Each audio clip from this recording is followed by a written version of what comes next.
The United States Army was born on June 14, 1775, when the Second Continental Congress authorized the formation of a Continental Army to stand against the mightiest empire on earth, Great Britain. The colonies were divided, under-equipped, and uncertain. They had no unified military doctrine, no standardized training, and no guarantee of foreign support. What they had was necessity. When George Washington took command in July 1775, he inherited not a professional force, but a collection of militias, farmers, tradesmen, merchants, each loyal first to their colony. The early campaigns around Boston were less about triumph and more about survival. Discipline was inconsistent, supplies were scarce. The army struggled with expiring enlistments and fragile morale.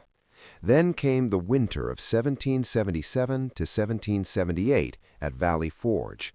It has become symbolic for a reason. Approximately 12,000 soldiers encamped in freezing conditions. Disease swept through the ranks. Food shortages were severe. Hundreds died. But something remarkable happened in that crucible. Under the guidance of Baron von Steuben, a Prussian officer, the army underwent a professional transformation. Von Steuben introduced standardized drills, training manuals, and battlefield discipline. He taught soldiers how to maneuver as cohesive units rather than as scattered militias. When the Continental Army marched out of Valley Forge in the spring of 1778, it was no longer merely a resistance force, it was becoming a professional army. The victory at Yorktown in 1781, achieved with critical French assistance, secured independence. Yet after the war, the army was dramatically reduced. Americans feared standing armies, associating them with tyranny. The young republic relied heavily on militias. But frontier conflicts, including clashes with Native American nations and European powers, revealed that a minimal military structure could not secure a growing nation. By the early 19th century, the army found itself tested again in the War of 1812. Facing Britain once more, the army was underprepared. Early defeats exposed weaknesses in leadership and logistics. Washington, D.C. was burned in 1814. The humiliation underscored a lesson. A nation seeking sovereignty required professional military competence. The decades that followed saw the army expand westward with the country itself. It built forts, mapped territories, and enforced federal authority across a continent. The Army's role in the Mexican-American War, 1846 to 1848, proved decisive. Under commanders like Winfield Scott and Zachary Taylor, American forces executed complex amphibious and overland campaigns that demonstrated growing operational sophistication.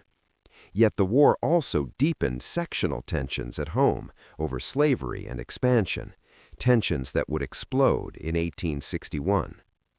The Civil War was the greatest test the United States Army had ever faced. The nation split. Officers who had trained together at West Point found themselves on opposite sides. The Union Army had to mobilize on a scale unprecedented in American history. At the beginning of the war, the regular army was small, fewer than 20,000 men. Within 4 years, millions would serve in blue or gray. Industrialization began reshaping warfare. Railroads moved troops rapidly. Telegraph lines transmitted orders. Rifled muskets increased lethality. Battles like Antietam and Gettysburg revealed the brutal cost of modern war. The Union Army had to learn through blood. Early commanders struggled with coordination and aggressiveness, but as leaders like Ulysses S. Grant rose to prominence, strategy shifted towards sustained pressure and total war. The Union leveraged its industrial capacity, manpower, and logistics to grind down Confederate resistance. When the war ended in 1865, the United States Army had preserved the Union and abolished slavery, but the cost was staggering, over 600,000 dead. Reconstruction followed, and the Army found itself enforcing federal authority in the South while also engaging in prolonged conflicts across the western frontier. By the time the 20th century dawned, America's global posture was changing. The Spanish-American War in 1898 marked a turning point. In a matter of months, the United States defeated Spain and acquired overseas territories, including Puerto Rico, Guam, and the Philippines. The war revealed both capability and inadequacy. Logistics failures, disease outbreaks, and organizational weaknesses led to reforms. The Army established a general staff system in 1903, modeled after European powers, to improve planning and coordination. Then came World War I. When Europe descended into war in 1914, the United States remained neutral for nearly 3 years, but in April 1917, after unrestricted submarine warfare and mounting political pressure, America entered the conflict. The Army faced a massive expansion challenge. In 1917, it numbered roughly 200,000 soldiers. Within 18 months, over 4 million Americans had been mobilized. The American Expeditionary Forces, led by General John Pershing, insisted on maintaining American units rather than integrating into British or French commands. American forces fought in major engagements such as the Meuse-Argonne Offensive, the largest operation in American military history to that date. The Army learned modern combined arms warfare, coordinating infantry, artillery, tanks, and aircraft. When the war ended in November 1918, the United States had emerged as a decisive contributor to Allied victory. Yet once again, demobilization followed. Isolationist sentiment grew. Defense budgets shrank. The interwar years were marked by limited funding and doctrinal debates. Visionaries like George C. Marshall quietly prepared for another global conflict. They were right. World War II transformed the United States Army into one of the most powerful military forces in history. After the attack on Pearl Harbor on December 7, 1941, the nation mobilized with unprecedented speed. Factories retooled, women entered the workforce in massive numbers, scientific innovation accelerated. The Army expanded to over 8 million soldiers. Training programs became systematic and rigorous. Combined arms doctrine matured. In North Africa, American forces initially struggled against experienced German units. The Battle of Kasserine Pass in 1943 exposed tactical weaknesses, but under new leadership and improved coordination, the Army adapted quickly. In June 1944, Allied forces launched Operation Overlord. On D-Day, American soldiers stormed Omaha and Utah beaches in Normandy. Casualties were severe, especially at Omaha, yet the foothold held. The Army pushed through France, liberated Paris, and eventually crossed into Germany. In the Pacific theater, the Army fought brutal campaigns across island chains, from Guadalcanal to the Philippines. Technological innovation defined the era. The Manhattan Project, overseen in part by Army leadership, developed the atomic bomb, which was dropped on Hiroshima and Nagasaki in August 1945. Japan surrendered shortly thereafter. World War II ended with the United States not only victorious, but also transformed into a global superpower. But victory did not mean peace for long.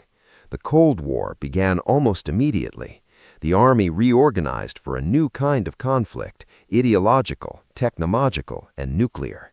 The Korean War erupted in 1950 when North Korean forces invaded the South.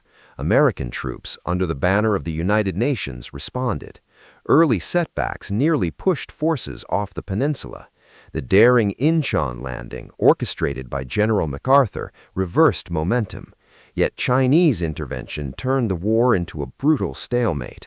The conflict ended with an armistice, not a peace treaty. Korea demonstrated that the Army had to be ready for limited wars under the shadow of nuclear escalation. The concept of containment defined American strategy. Throughout the 1950s and 1960s, the Army invested heavily in mechanization, aviation, and nuclear-capable systems. Then came Win Vietnam. The Vietnam War became one of the most controversial chapters in Army history. Initially framed as a limited advisory mission, U.S. involvement escalated dramatically after 1965. At its peak, over 500,000 American troops were deployed.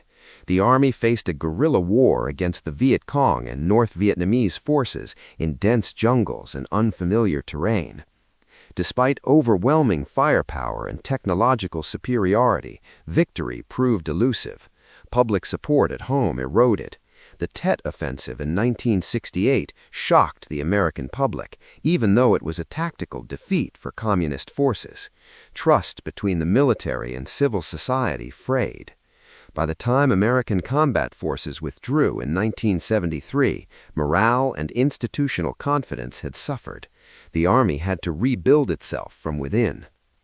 The post-Vietnam era marked one of the most profound transformations in Army history. The shift to the all-volunteer force in 1973 eliminated conscription. Leaders such as General Creighton